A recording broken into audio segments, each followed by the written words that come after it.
When we all began, we were all part of God. This beautiful light, this huge energy, total love, we all began there.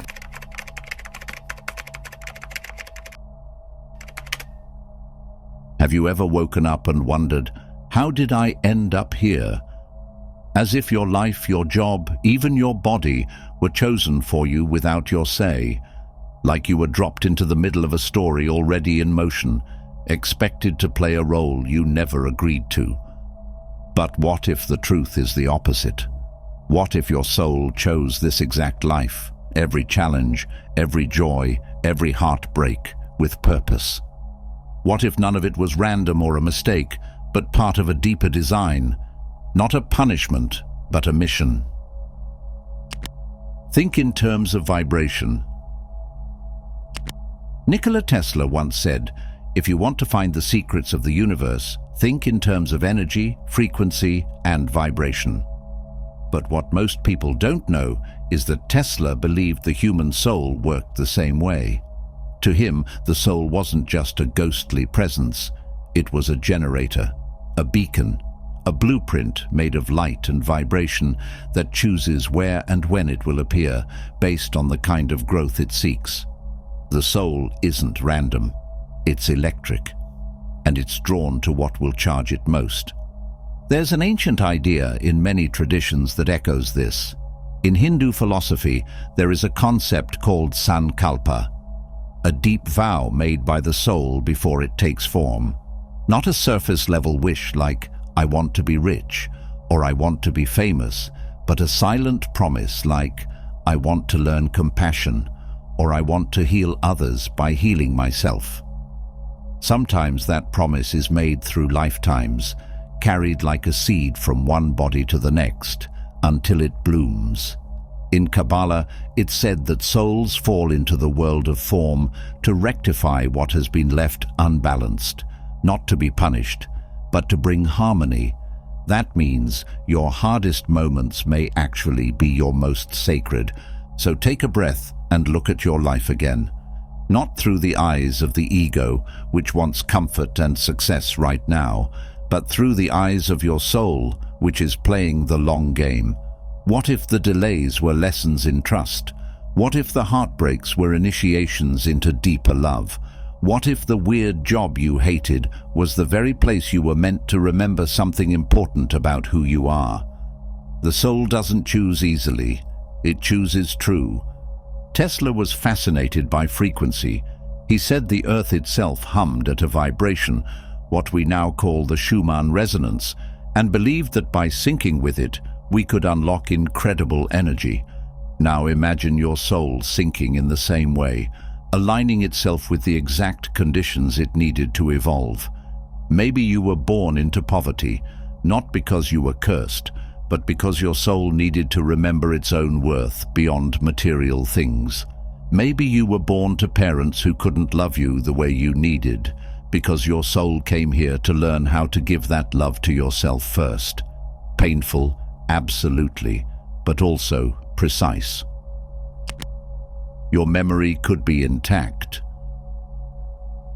There's a story in Zen Buddhism about a monk who walks into a village and sees a child suffering. The monk begins to cry. A student nearby asks, "Master, why do you weep? Don't you always say suffering is an illusion?" The master replies, "Yes, but compassion is not." The soul doesn't just come here to watch the world like a distant star. It comes to feel it, to taste the bitter and the sweet, to move through the illusion not with cold detachment, but with the fire of awakening. If you've ever felt like an outsider, it might be because your soul came here with memories still intact. Some people walk through life half asleep, but others carry this quiet ache, like homesickness for a place they've never seen. If you're one of those people, this text is for you. You didn't come here to fit in. You came here to remember, and that remembering is what unlocks your power. Tesla himself was deeply alone, misunderstood, mocked. Yet he never abandoned the invisible world he believed in. He claimed he could hear frequencies others couldn't, see patterns in light, even communicate with intelligences beyond Earth. While most laughed, he kept working. Why? Because his soul chose the mission, and somewhere, deep down, he knew, just like you know, even if you've buried it, even if the world told you to stop dreaming and start settling. But the soul does not settle, it expands. And when you start listening to the deeper pull inside you, the one that whispers when you're quiet, the one that sends chills down your spine when you hear something true, that's when life starts to rearrange itself. Things that felt heavy start to move. People fall away or come closer, all to support the real you, not the mask. And slowly, you start to feel something strange, like you're in the right place, at the right time, doing the right thing, even if it doesn't make sense on paper. This is the beginning of your return to alignment. The moment you stop asking, "Why is this happening to me?" and start wondering, "What did I come here to do with this?" That question will open doors. It will shift your energy. It will attract answers, mentors, signs and opportunities you never could have planned. That's what happens when you stop living from fear and start living from frequency. When you stop acting like a victim of life and start showing up like the soul that chose it. This will lead you to notice how there are moments in life that feel too perfect to be accidents. Serendipitous souls. A stranger says something that answers the very question you've been wrestling with. A song plays at just the right time. You meet someone who changes everything. These are more than coincidences. They are echoes of a design far older than your mind can understand. In spiritual teachings, these moments are called synchronicities, and they often reveal the secret architecture of your life, your soul contract. Before you were born, something in you knew, something agreed. According to many mystical traditions, from ancient Hinduism to modern energy healers, the soul chooses its path before arriving in the body. This doesn't mean everything is set in stone or that your life is one long script you're forced to follow. It means your soul came here with a pattern in mind, a song it wished to hum through your choices, your lessons, your encounters. In this way, life becomes less about control and more about remembering, less about forcing, more about allowing. Carl Jung, the Swiss psychiatrist and mystic thinker, often spoke of synchronicity as meaningful coincidence. He believed that there was a mysterious connection between your inner world and outer events, and that sometimes life itself responded to the language of your soul. He gave an example of a patient describing a dream of a golden scarab beetle, and just as she was speaking, a similar beetle tapped on the window. Jung opened it, brought the beetle in, and showed it to her, an external mirror of her inner transformation. It was not just strange, it was sacred. In this way, synchronicities are not random. They are gentle reminders that your life is part of a larger spiritual map. You might not remember drawing it, but your soul did.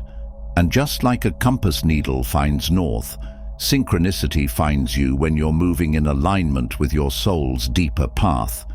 These moments may seem small, an unexpected phone call, a book falling off a shelf, an intuitive pull to go somewhere, but they are the stitches in the invisible fabric that binds this life to the life before it.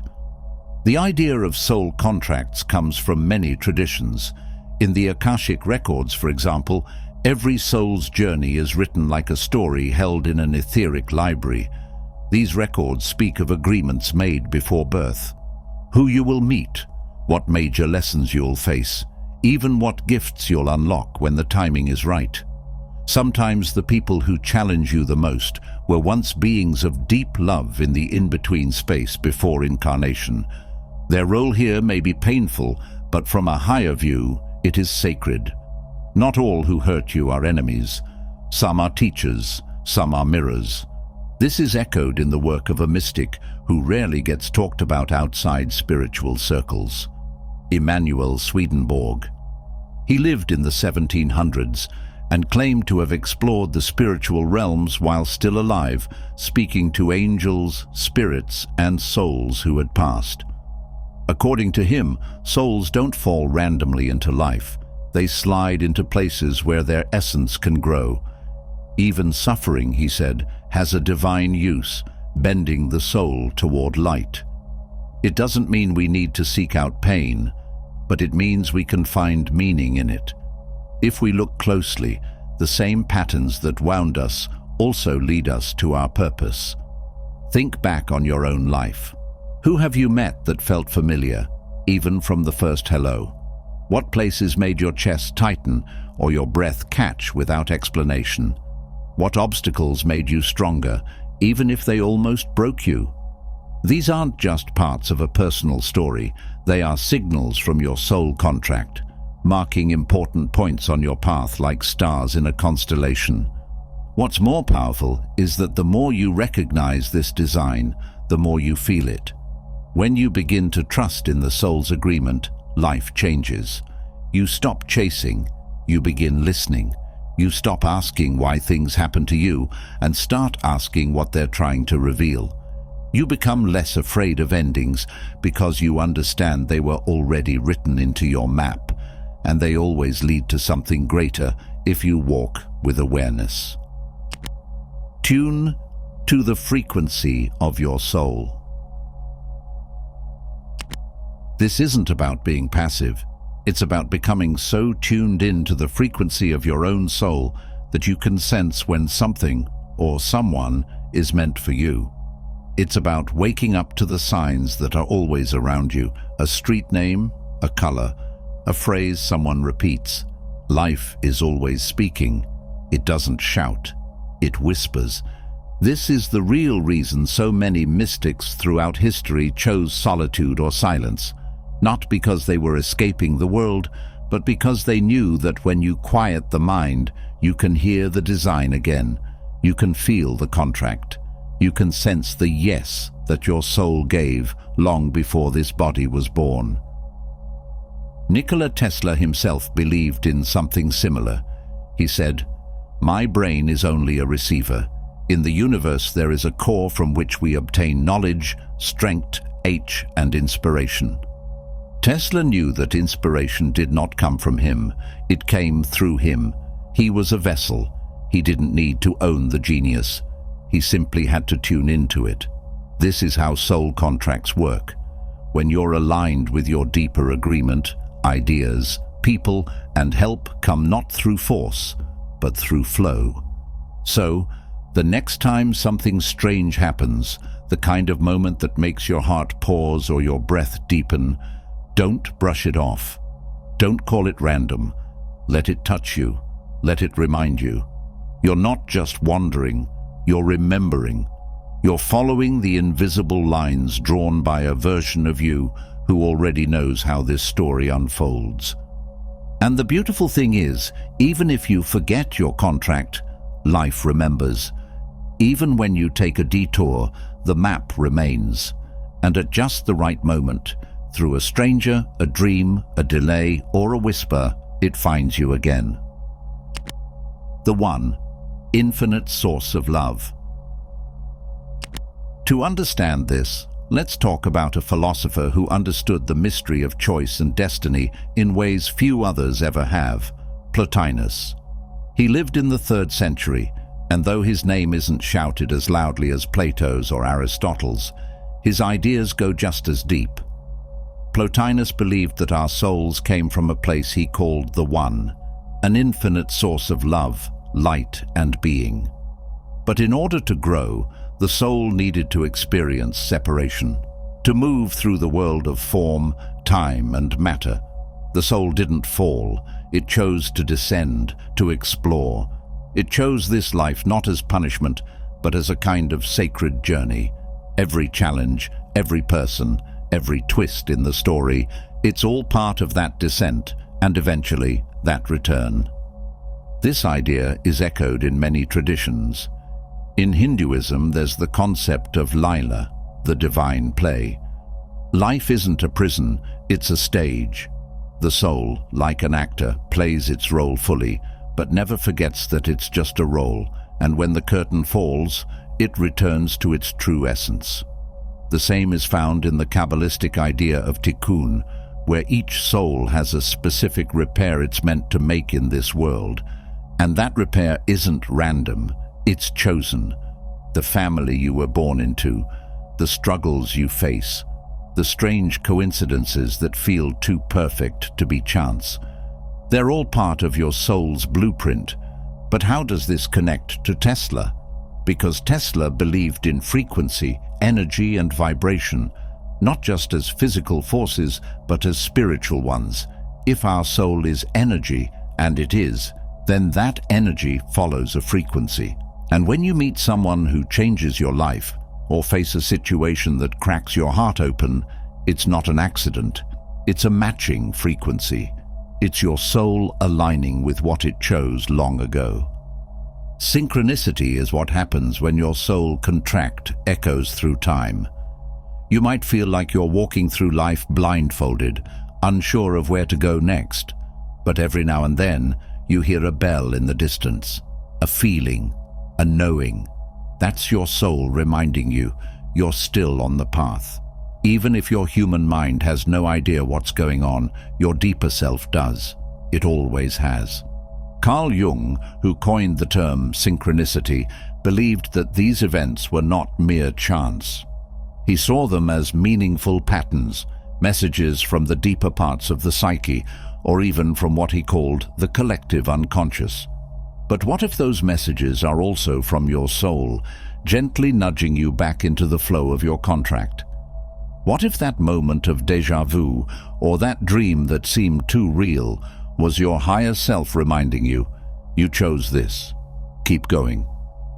The tricky part is that soul contracts rarely make sense when you're living them. They're messy, they're emotional. They pull you toward things you can't explain and away from things you thought you wanted. But every time you listen to that quiet pull, every time you surrender instead of forcing, you step deeper into the design. And the more you align, the more synchronicities show up, little nods from the universe saying, yes, this is it. Keep trusting. Tesla knew the music of life. Let's go back to the beginning, before the name you now carry, before you ever opened your eyes for the first time. Your soul wasn't thrown into this life randomly. It aligned with a frequency, not just any frequency, one that matched the lessons, the gifts, and the very path your soul needed for its own growth. In spiritual teachings, this is often called your soul contract, but Tesla may have called it something else entirely. A resonance, a match between the rhythm of your soul and the rhythm of the life you now live. He believed everything vibrated, and that includes your soul. Now, if everything vibrates, every thought, every desire, every person, then your entire reality is a living, breathing field of frequency. Your soul didn't choose this life based on words or logic. It chose this life because the vibration fit. The people you meet, the moments that feel like déjà vu, the wild detours that somehow bring you back home, none of it is random. It's resonance. And when you start paying attention to the energy behind things instead of the surface story, you begin to decode the language your soul understands best. This is where many mystics, especially in Eastern traditions, speak of the concept of Nada Brahma. The world is sound. In Hindu cosmology, sound is not just a way of communicating, but the very root of creation. In the Bible too, in the beginning was the Word. Word, sound, vibration, all pointing to the same thing. The idea that reality is born from and shaped by frequency. So if the world is vibration and your soul is vibration, then Tesla was telling us, your soul chose the music of this life. You came here not just to survive it, but to dance with it. Still, there are days when that's hard to believe, when things fall apart, when relationships break down, when you're left wondering if you took a wrong turn somewhere. But even those moments are frequencies. Pain has a vibration. So does joy. So does fear. None of them are wrong. They're just energies you get to meet and learn from. You weren't sent here to avoid these vibrations. You came to experience them, grow through them, and eventually rise above them. And here's something Tesla would have likely agreed with. You don't raise your vibration by pretending. You don't get to a higher frequency by faking happiness or pushing away the hard emotions. You get there by meeting each vibration honestly, fully, without running from it. Just like a musical instrument that can't produce a true note unless every string is tuned, your soul can't step into its next level until you've faced the frequencies you've been avoiding. Face yourself. This is where many spiritual teachers, from Rumi to Carl Jung, align. Jung spoke of shadow integration, the idea that to become whole, you must face the parts of yourself you've disowned, not because they're bad, but because they hold keys to your vibration. Tesla's wisdom adds another layer. Not only do you face these parts, but you shift how you vibrate with them. You learn to resonate differently. Imagine a tuning fork. It doesn't shout or push. It simply vibrates. And that pure vibration causes other forks to sing without even touching them. That's how your energy works when you stop forcing and start aligning. You don't chase the life you want. You become the frequency of it. And then it finds you, not because you begged for it, but because you matched it. That's the hidden beauty in Tesla's words. You aren't here to control every piece of your life. You're here to tune into it. And when you do, you'll see that the job, the relationship, the healing, it all begins to show up, almost like magic. Not because you pushed, but because you listened. You vibrated higher. You met your soul halfway. So the next time life feels too loud or too still, ask yourself, what is the vibration behind this moment? What frequency am I carrying, and what am I resonating with in return? These aren't questions to fix your life. They're invitations to finally feel it, to step into your soul's design with open eyes and open energy. And that is what Tesla was really whispering to us through his inventions, his writings, and even his silence. You don't have to control anything. You weren't dropped here by chance. You were drawn here by resonance. Alan Watts once said, "You are not a stranger in this world. You didn't come into it, you came out of it. Just like waves arise from the ocean, you arose from the great ocean of consciousness. You are not separate from this design. You are the design, remembering itself. This is not about sitting back and waiting. It's about aligning. When your inner vibration matches the frequency of what your soul chose, the path clears, doors open, the people you were meant to meet appear, and oddly enough, it doesn't feel like effort. It feels like recognition, like coming home. There's a story in Buddhist teachings that describes how a soul before birth is shown glimpses of the life ahead, the challenges, the joys, the people who will shape it.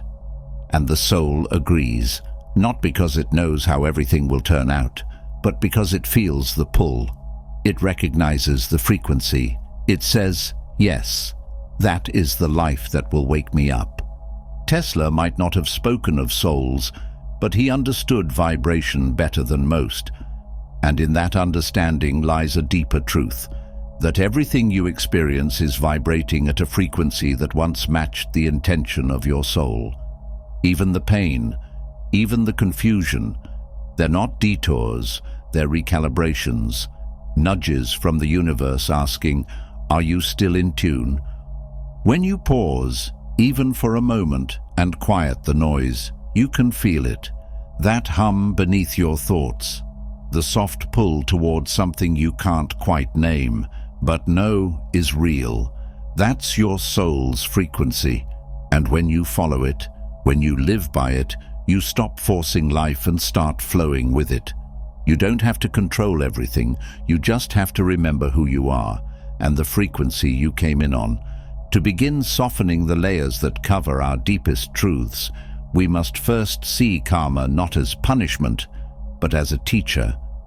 Karma doesn't circle us endlessly to make us suffer. It returns so that we may remember, so that we may get it right. When patterns resurface, when similar faces and familiar struggles cross our path again, it's not because we've failed, it's because we're being given another chance to respond differently. And when we do, even in the smallest way, it begins. A moment of honesty when it would be easier to lie, a choice to offer kindness instead of bitterness, a flash of clarity that cuts through confusion. These are not minor. Each act becomes a chisel, gently tapping away at the illusion that we are alone, that we are separate, or that we must carry the weight of our past forever. In this sacred chipping away, something beautiful happens. The soul stops simply reacting, it begins to remember. It starts to recognize its own light underneath the layers. And in this remembering, there is no need to escape the cycle. Because the moment the soul awakens to its own eternal nature, the cycle begins to loosen its grip. Liberation does not arrive like a golden trophy at the end of lifetimes stacked in spiritual success. Liberation comes quietly, like a breeze that no longer needs permission to blow. It comes when the soul finally sees that it was never bound to begin with. When you understand that karma refines rather than punishes, you stop fearing it. You see that the so-called mistakes of your past were never flaws. They were fires that burned away what you are not. And you begin to meet your life with a deeper stillness. You stop running. You stop chasing. You begin to notice. That noticing is where the true work begins. We often ask, is there an end to all this? Will the soul ever stop returning? But maybe the better question is, what happens when the soul finally chooses to stay fully awake within the life it already chose? Because the point was never to escape. The point was to wake up, right here, right now. In that waking, liberation begins, not as a final destination, but as the realization that you have always been free. The path to enlightenment, then, is not about becoming something more. It's about remembering what you've always been, and in remembering, you will see that every person who hurt you was part of the design, every dream that shattered only cleared space, and every twist of fate was pointing you home. The veil begins to fall away, and the soul, no longer asleep in the cycle, steps forward, not with force, but with quiet power. And in that power, karma no longer pulls. It dances, it softens, it serves. You don't have to wait for another lifetime. You don't have to become someone new. You simply have to see clearly. The rest will unfold like it was always meant to. The mirror of karma. They say the soul comes back again and again, not to suffer, not to be punished, but to grow, to learn, and to remember. In many teachings, karma isn't a cosmic sentence. It's a mirror, a gentle, persistent teacher. And to begin unraveling the knots of karma, we must stop seeing life as a series of mistakes and instead view it as a sacred spiral of becoming. Each lifetime, each moment, each person we encounter is part of this spiral. Native American wisdom often speaks of the sacred circle. Everything moves in cycles, day and night, the seasons, the rising and falling of nations, the beating of our hearts. This belief teaches that life is not linear. It is a circle. We return again and again, not because we are lost, but because we are being refined. To the Lakota and other tribes, the sacred hoop represents not just the world, but the soul's journey within it. In this circle, all beings are equal. The rock, the eagle, the wind, the human, all are spirits, and all are connected. The wheel turns, not because we're trapped, but because we are being polished like river stones. Each round softens us, teaches us, shapes us. And within this wheel, nothing is wasted. Every experience, no matter how small or painful, becomes a gift once it is seen through the eyes of spirit. Karma, then, is not a punishment. It is a pathway. It brings us back not to hurt us, but to awaken us. And every small act of kindness, every moment of clarity, every time we choose love over fear, we chip away at the illusion of being separate. That illusion that we are alone, that we are cut off from the divine, is the real weight we carry. And once we begin to see through it, something incredible happens. The soul doesn't just evolve, it starts to awaken, slowly at first, then with a brightness that can't be ignored. And that awakening is what finally begins to break the cycle. In the Hopi tradition, there is a word, koyaniskatsi, which means life out of balance. When people live disconnected from nature, from their spirit, from their inner knowing, they fall out of rhythm, out of harmony. The soul feels this. It aches for balance, for rhythm, for remembrance. And so it returns, life after life, moment after moment, calling us back to the song we once knew. But the goal is not to escape the cycle. That's a misunderstanding of the path. In many ancient traditions, including native ones, liberation doesn't mean running away from the world. It means waking up within it, seeing clearly, feeling fully, walking the earth as a sacred being, not above it, but as part of it.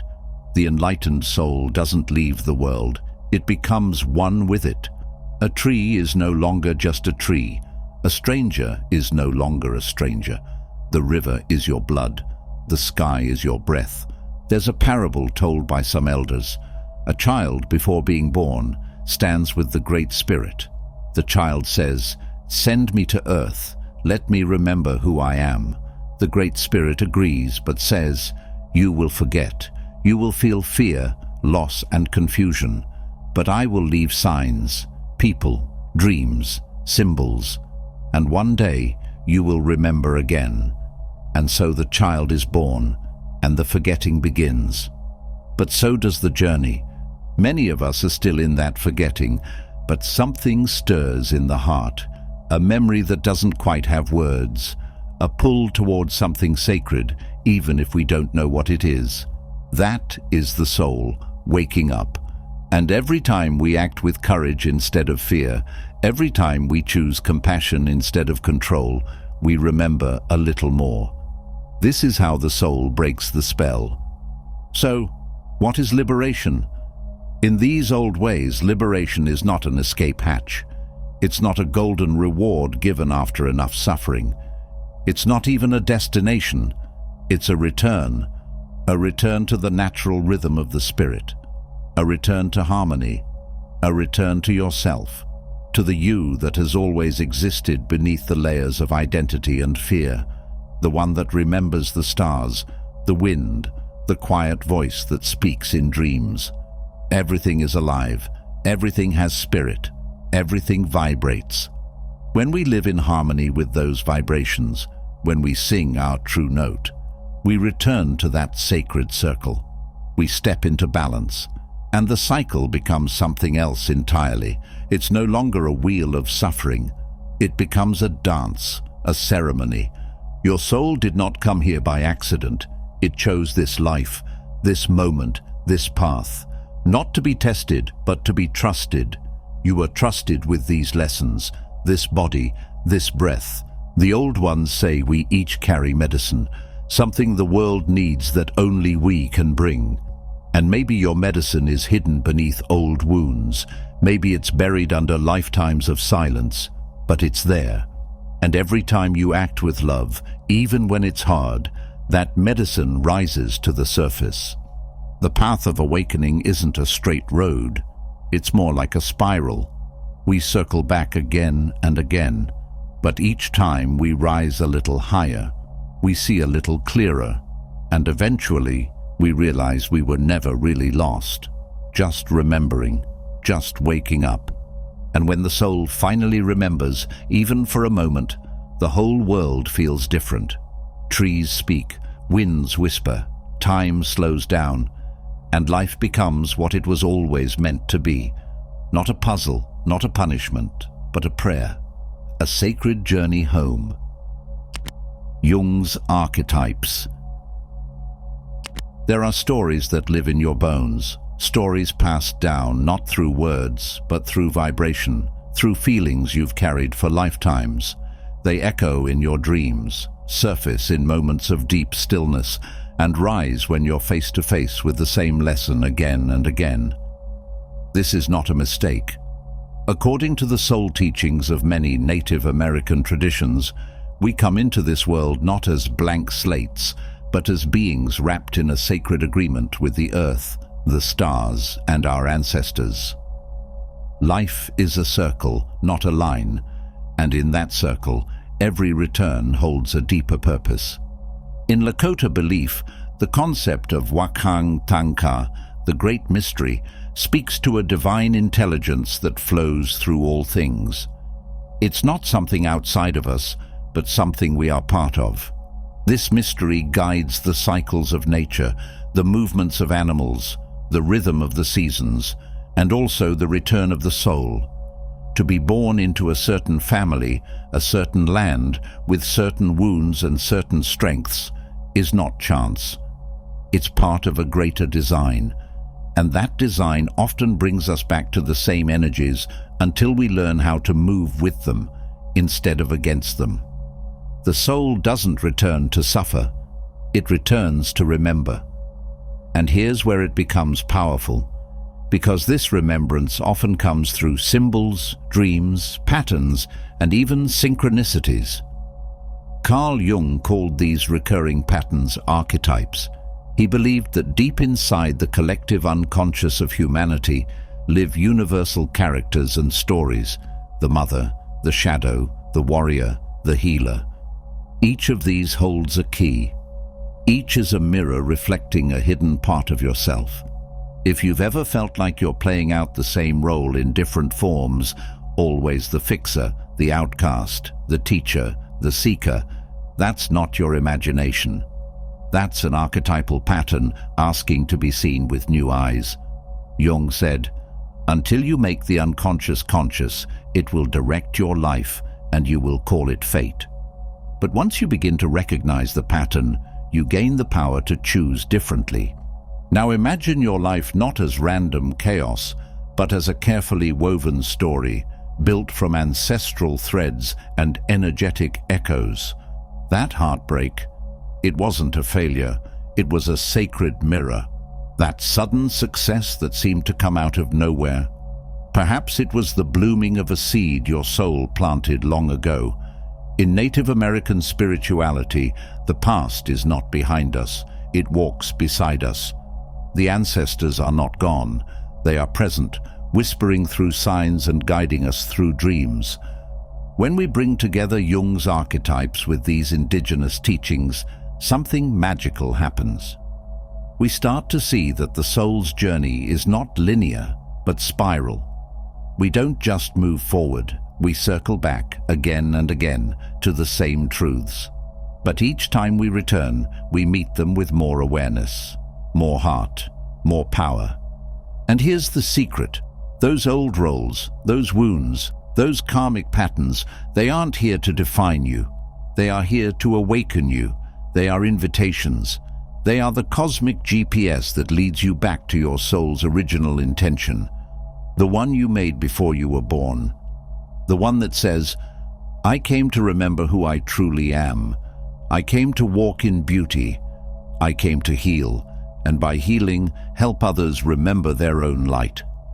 When you begin to live with this kind of awareness, something inside shifts. You stop running from the pattern, you sit with it, you speak to it, you ask it, "What are you really trying to show me?" And more often than not, the answer comes, not in words, but in symbols, in a recurring dream, in a hawk circling overhead, in a child's question that hits you like lightning, in the sudden tears you cry during a song you've heard 1,000 times. This is how the soul speaks when it's ready to wake up. In Cherokee tradition, there is the story of the two wolves. One represents anger, greed, and fear. The other stands for peace, compassion, and truth. And the one who wins is the one you feed. But what if the two wolves are also two sides of the same coin?